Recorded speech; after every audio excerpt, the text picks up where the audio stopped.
Hi friends, welcome back. G20 highlights.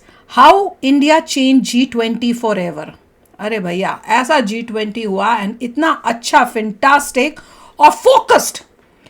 अपने जो focus जिस वजह से G20 बना है उस वजह पे फोकस करके जो सारे काम किए वो कमाल का है. आज की सिचुएशन को देख के मुश्किल था पर कर दिखाया हमारे भारत ने.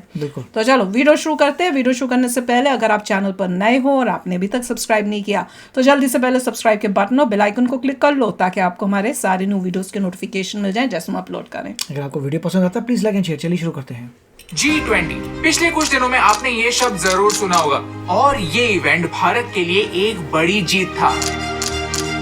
इंटरेस्टिंग बात यह है कि वर्ल्ड मीडिया ने प्रेडिक्ट किया था कि G20 समिट फेल हो जाएगा, इंडिया इसे हैंडल ही नहीं कर पाएगा, लेकिन भारत ने उन सब क्रिटिक्स को गलत साबित कर दिया. हाउ? Let me explain. ऐसे कौन हो सकता है जो इस टाइप के कमेंट्स करता है या लिखता है? भारत के हर स्टेट और यूनियन टेरिटरी के 60 शहरों में 200 से अधिक इवेंट्स प्लान हुए, जिनमें पूरी दुनिया के बड़े बड़े लीडर्स ने और 125 नेशनैलिटी के इन टोटल 25,000 लोगों ने पार्टिसिपेट किया. और आपको सुनकर विश्वास नहीं होगा, लेकिन भारत को 100% कंसेंसस यानी फुल सपोर्ट मिला. This is a huge victory for Bharat. लेकिन इसका मतलब क्या है? सिर्फ मीटिंग्स करने से क्या फर्क पड़ता है? हमने इस प्रेसिडेंसी में सिर्फ बातें की या फिर कुछ हासिल भी किया? 5 बड़े विक्ट्रीज है जिनके बारे में आइए जानते हैं आज के इस वीडियो में. हम इम्पोर्टेंट मुद्दे एक आसान भाषा में आपके सामने लाते हैं ताकि आप आपकी राय खुद बना सके. अगर आपको हमारा काम पसंद आता है तो प्लीज हमें सोशल मीडिया पर फॉलो या सब्सक्राइब करना ना भूलिए. ये आपके लिए तो फ्री है, लेकिन इससे हमारी बहुत हेल्प होती है. G20 के देश दुनिया के 60% पॉपुलेशन, 75% ट्रेड और 85% जीडीपी को रिप्रेजेंट करते हैं. 1997 में एशियन फाइनेंशियल क्राइसिस हुआ था जिसका इम्पैक्ट पूरी दुनिया पर हुआ. G20 से पहले G7 एक ओरिजिनल अलायंस था, मानो कि सबसे पहले अवेंजर्स. लेकिन एशियन फाइनेंशियल क्राइसिस के बाद उन्हें ये रियलाइज हुआ कि अगर इकोनॉमिक स्टेबिलिटी चाहिए तो दूसरे देशों का कोऑपरेशन भी चाहिए. तो 1999 में अवेंजर्स एक्सपांड हुआ और नए चेहरे सामने आए. आज 19 देश और यूरोपियन यूनियन को मिलाकर G20 बनता है. G20 क्या है, इसका इम्पोर्टेंस 21 हो गया यार. हमने एक वीडियो ऑलरेडी बनाया हुआ है. अगर आप एक रिफ्रेशर चाहते हैं तो पहले उस वीडियो को देखिए. लेकिन अब आगे बढ़ते हैं, विक्ट्री का काउंटडाउन स्टार्ट करते हैं. Victory number 5. G20 प्रेसिडेंसी एक एक्सीलेंट मौका होती है बदलते भारत का चेहरा दुनिया के सामने लाने का, और हमने यही किया. फिर वो यूपीआई की सीमलेस पेमेंट फैसिलिटी हो या हमारा कल्चर या ये दिखाया था क्या वहाँ पे? इंफ्रास्ट्रक्चर. ये है भारत मंडपम, 123 एकड़ में फैला हुआ भारत का सबसे हाई टेक कन्वेंशन सेंटर. 26 जुलाई 2023 को प्रगति मैदान में इसका इनॉग्रेशन हुआ. दुनिया के बड़े बड़े लीडर्स जैसे अमेरिका के प्रेसिडेंट जो बाइडेन, यूके के PM Rishi Sunak, Australian PM Anthony Albanese यहाँ मौजूद थे. इस साल भारत G20 का प्रेसिडेंट था, तो इस प्रेसिडेंसी के साथ कुछ स्पेशल पावर्स भी आते हैं. उन्हीं में से एक स्पेशल पावर है G20 के देशों को छोड़कर दूसरे देशों को स्पेशली इनवाइट करने की ताकत. भारत ने इस पावर का बखूबी इस्तेमाल किया और बांग्लादेश, सिंगापुर, यूएई जैसे देशों को इनवाइट किया. इन बड़े बड़े नामों में 2 इम्पोर्टेंट नाम मिसिंग थे, और वो हैं चाइना के शी जिनपिंग और रशिया के व्लादिमीर पुतिन. यूक्रेन के ज़ेलेंस्की भी G20 समिट में नहीं दिखे. ये देश G20 का हिस्सा है, फिर भी ये समिट के लिए नहीं आए. ये लोग नाम ज़ेलेंस्की भी है G20 का हिस्सा. नहीं, मेरे ख्याल से तो इस नहीं. साल भारत का G20 फेल हो जाएगा, लेकिन हुआ कुछ और. हमने इन बड़े बड़े लीडर्स के सामने डिजिटल पब्लिक इंफ्रास्ट्रक्चर का प्लान रखा. डिजिटल पब्लिक इंफ्रास्ट्रक्चर यानी DPI, जिसमें हमारा आधार, यूपीआई, डिजिलॉकर जैसी टेक्नोलॉजीज आती हैं. जैसे हमारा DPI है वैसे अलग अलग देशों का भी होता है. अगर हम सारे देश टेक्नोलॉजी शेयर करते हैं तो बेहतर सिस्टम्स बना सकते हैं. यही प्रस्ताव हमने वर्ल्ड लीडर्स के सामने रखा और वन फ्यूचर अलायंस स्थापित करना ये होना चाहिए कि कहीं पे भी जाओ सारे लीडर्स एक मंच पर एक साथ आना इम्पोर्टेंट था. साथ ही साथ नेशनल अफ्रीकन सिक्योरिटी की यूनियन बात के होती है. लीडर भी यहाँ मौजूद थे. यू सी डेवलप्ड या फिर डेवलपिंग देश के बारे में तो समझ सकते हैं, लेकिन अफ्रीका यहाँ पर क्यों था?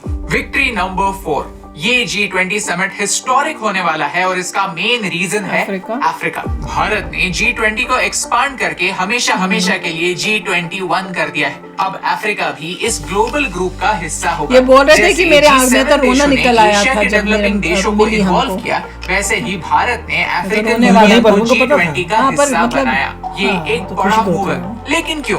अफ्रीकन यूनियन में ये 55 देश आते हैं जिनका टोटल पॉपुलेशन 1.3 बिलियन है। इनमें इजिप्ट, इथियोपिया और साउथ अफ्रीका जैसे इंपॉर्टेंट देश भी आते हैं। आप वीडियो को पॉज करके उनके नाम पढ़ सकते हैं। अफ्रीका इंपॉर्टेंट इसीलिए क्योंकि अफ्रीका दुनिया की सबसे बड़ी इन्वेस्टमेंट अपॉर्चुनिटी है। अफ्रीका के पास डेमोग्राफिक डिविडेंड है क्योंकि उनका सारा पॉपुलेशन काफी यंग है। यहाँ का एवरेज एज सिर्फ 18 है। केनिया का सिलिकॉन सवाना अफ्रीका की सिलिकॉन वैली बन रहा है, जो कॉपी पेस्ट करके नहीं, लोकल प्रॉब्लम सॉल्व करके स्टार्टअप्स बना रहा है। अफ्रीका दुनिया का ट्रेजर चेस्ट माना वो कर जाता रहे हैं, है, वो जहाँ तो कर रहे हैं। एग्रीकल्चर, डायमंड, गोल्ड और लिथियम अभी जैसे बहुत पीछे रेयर हैं। मिनरल्स मिल सकते हैं, जिससे फ्यूचर की टेक्नोलॉजी एशिया डेवलप्ड होगा, उसके बाद उनका वकांडा नंबर जैसे। इसीलिए जिस तरह से, जिस रिस्पेक्ट से अफ्रीकन यूनियन को G20 में वेलकम किया गया, ये भारत के लिए एक बड़ी विक्ट्री था। सोचिए, इस एक मूव की वजह से अफ्रीकन देशों में भारत के लिए ट्रस्ट कितना बढ़ेगा। हाल ही में न्यूज आई बस थी कि उसको याद भारत रखे अफ्रीका में सालों साल। 150 बिलियन डॉलर्स के इन्वेस्टमेंट्स करने वाला है। लोग अफ्रीकन भूल पार्टनर्स जाते का हैं देश। इंडियन लीडरशिप में ट्रस्ट होना एक मास्टर स्ट्रोक से कम नहीं। विक्ट्री नंबर 3, अमिताभ कांत हमारे G20 के शेरपा थे। उन्होंने कहा है कि इस साल का G20 उसके इम्पैक्ट के लिए जाना जाएगा, क्योंकि हमने 112 आउटकम्स अचीव किए हैं। यानी सिर्फ डिस्कशन नहीं, रिजल्ट्स अरे वाह। सामने आए, जिसमें economic growth, sustainable development, climate change, finance, private sector की इन्वॉल्वमेंट, एलिमिनेटिंग चाइल्ड लेबर ऐसे इंपॉर्टेंट रिजल्ट्स शामिल हैं। साथ ही साथ हमने इस अपॉर्चुनिटी का इस्तेमाल दुनिया को आईना दिखाने के लिए भी किया है।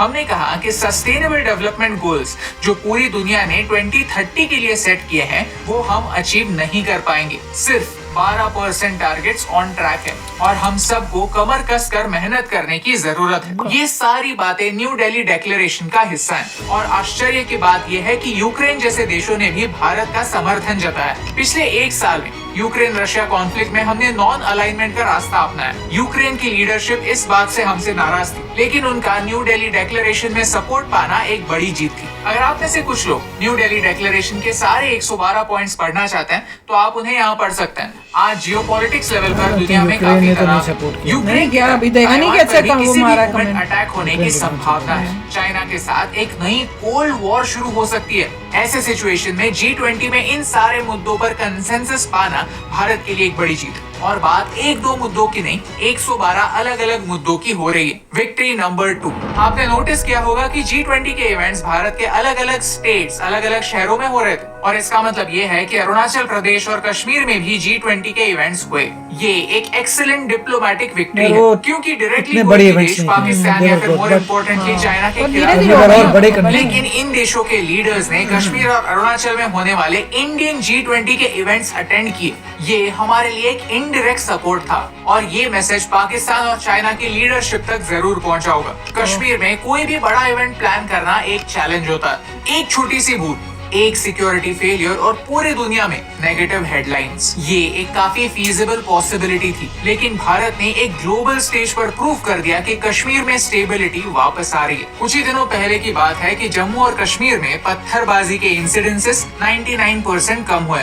लॉ एंड ऑर्डर लौट रहा है। यही वैसे बात ही तो अरुणाचल नहीं में G20 पचड़ी मीटिंग पाकिस्तान होस्ट से, करना चाइना तभी के तो लिए ये एक अभी किया है। important मैसेज है, क्योंकि चाइना अरुणाचल के बॉर्डर्स पर अपने सेटलमेंट्स बनाता रहता है। उन्होंने हाल ही में एक नया मैप रिलीज किया था, जहां उन्होंने लद्दाख और अरुणाचल को उनके मेनलैंड का हिस्सा बताया था। चाइना के एम्बिशंस के अगेंस्ट एक सॉफ्ट मैसेज वहां पर होने वाली G20 मीटिंग्स थी, लेकिन उनके लिए एक स्ट्रॉन्ग मैसेज भी था, जो हमारी नंबर 1 विक्ट्री है। Victory number 1, India middle east Europe corridor. China का फ्लैगशिप प्रोजेक्ट है बेल्ट एंड रोड इनिशिएटिव, जिससे चाइना एशिया के कई देशों को यूरोप से जोड़ना चाहता है। इसमें चाइना ने already close to $1 trillion invest किए सब हैं। डूबेगा। या तो लो इंटरेस्ट लोन्स दिए हैं या फिर मजा आ कंस्ट्रक्शन गया। कॉन्ट्रैक्ट शुरू तो बहुत किए। मेहनत और बाकी चाइना है। की बीच इस से स्टेप ने concept पूरी दुनिया देखना है को कि हिला कितना कर रख दिया। तेजी कोविड से के आगे समय बढ़ता वो है। अकेला कर रहा है, वो चाइना यहाँ पर सारे कितना देश निर्भर है। मिलके कर रहे दुनिया हैं। की इकोनॉमी पर जीतेंगे directly जहाँ impact सारे करने देश के कर रहे हैं, बावजूद उसको कौन कोई भी करेगा? चाइना वो तो का गया। कुछ नहीं बिगाड़ पाया। और इसके दो मेन रीजंस है। एक, पूरी दुनिया की सप्लाई चेन चाइना पर डिपेंडेंट है, और दो, सारे वर्ल्ड ऑर्गेनाइजेशंस जैसे world health organization, world trade organization China के पॉकेट में। BRI के बाद चाइना का वर्ल्ड ट्रेड पर इन्फ्लुएंस और बढ़ जाएगा, तो एक अल्टरनेटिव की सख्त जरूरत है ताकि ट्रेड फ्री और ओपन रहे, यहाँ किसी एक का डोमिनेंस ना हो। और इसी ऑब्जेक्टिव से India middle east Europe corridor launch होने जा रहा है। जो बाइडेन ने इसे एक बिग डील कहा है, लेकिन क्यों? यहाँ हम रेलवेज और वाटरवेज का इस्तेमाल करने जा रहे हैं। हमारे साथ साथ Saudi Arabia, UAE, Israel, Jordan और यूनाइटेड स्टेट्स इस प्रोजेक्ट का हिस्सा होंगे। साथ ही साथ यूरोप के फ्रांस, जर्मनी, इटली और EU के कुछ देश भी इसमें शामिल होंगे। यहाँ मोदी जी ने एक इम्पोर्टेंट बात हाईलाइट की है। ये फोटो चाइना के लिए नाइटमेयर बनने वाला है, जहाँ सऊदी के MBS अमेरिका के प्रेसिडेंट के साथ हाथ मिला रहे हैं। इस ग्रैंड प्रोजेक्ट में हम सी रूट से UAE से जुड़ेंगे, फिर सऊदी अरेबिया, जॉर्डन, इजराइल से होकर कनेक्शन यूरोप तक बनेगा। अगले 60 दिनों के अंदर अंदर इसका प्लान बनेगा और एग्जीक्यूट होना भी स्टार्ट हो जाएगा। और ये हम नहीं, खुद अमेरिकन प्रेसिडेंट ने कहा है, ये है भारत का इम्पैक्ट, जो पिछले कुछ महीनों में हुए फॉरेन विजिट्स का नतीजा है। अगला स्टेप यही होगा कि Bharat United Nations security council की परमानेंट मेंबर सीट के लिए बिड करे। एंड आई एम श्योर इस पर फुल फ्लेज काम G20 समिट खत्म होते ही शुरू हो जाएगा। सच तो यही है कि वर्ल्ड हिस्ट्री में 2023 एक इम्पोर्टेंट साल होने वाला है। तो भाई मैं तो वही कह रही हूँ कि इससे जो है इंडिया की पावर नजर आई है वर्ल्ड को, एंड ये एक और बड़ा स्टेप है टुवर्ड्स कि हमें वीटो पावर मिले। अब कैसे मिलेगी, क्या तिगड़म लगाएंगे, ये तो मोदी जी जाने, और मोदी जी का जो साथ में डिपार्टमेंट है, पर वीटो पावर वगैरह तो करेंगे, कुछ तो होगा activity, but it won't be easy नहीं होगा क्योंकि चाइना जो बैठा है, और चाइना जो बैठा, मुझे लगता है शायद ये होगा, लोगों का होप कम हो जाएगा यूनाइटेड नेशंस पे, ऑल्टरनेट ऑर्गेनाइजेशंस पैदा होने लग जाएंगी। जब तक वो नहीं होता उनको थ्रेट नहीं है। जब यूनाइटेड नेशंस को थ्रेट नज़र आएगा कि एक और ऑल्टरनेट बॉडी रेडी हो रही है जो ज़्यादा काम कर रही है, उससे यूनाइटेड नेशंस की कोई परवाह नहीं करता, तब शायद वो अपने चेंजेस करेंगे कि हमें और लोगों को लेके आना पड़ेगा, अदरवाइज़ UN ही ख़त्म हो रहा है और कोई रास्ता नज़र नहीं आ रहा मुझे। और इंडिया को आगे बढ़ना है, मिलिटरीली भी बहुत स्ट्रांग होना है, क्योंकि आधी चीज़ें तो मिलिट्री से चलती हैं। बहुत पावरफुल होना पड़ेगा, पैसे वाइज भी, इकोनॉमिकल वाइज भी, और जो है वेपन वाइज भी। G20 was a fantastic.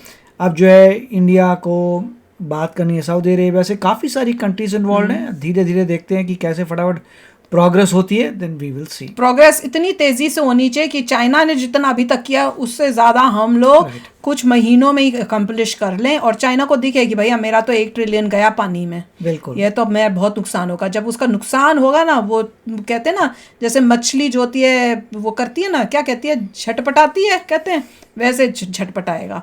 तो चलो अभी शेयर करना अपने थॉट्स, चलते हैं, मिलेंगे नेक्स्ट वीडियो में बहुत ही जल्द। Till then take care and bye bye. तो अगर आप मेरे इस चैनल पे नए हो तो जल्दी से सब्सक्राइब के बटन को हिट करो और बेल आइकन को क्लिक करो, ताकि आपको मेरा जब नया वीडियो मैं लगाऊं आपको उसके बारे में जल्दी से पता चल जाए।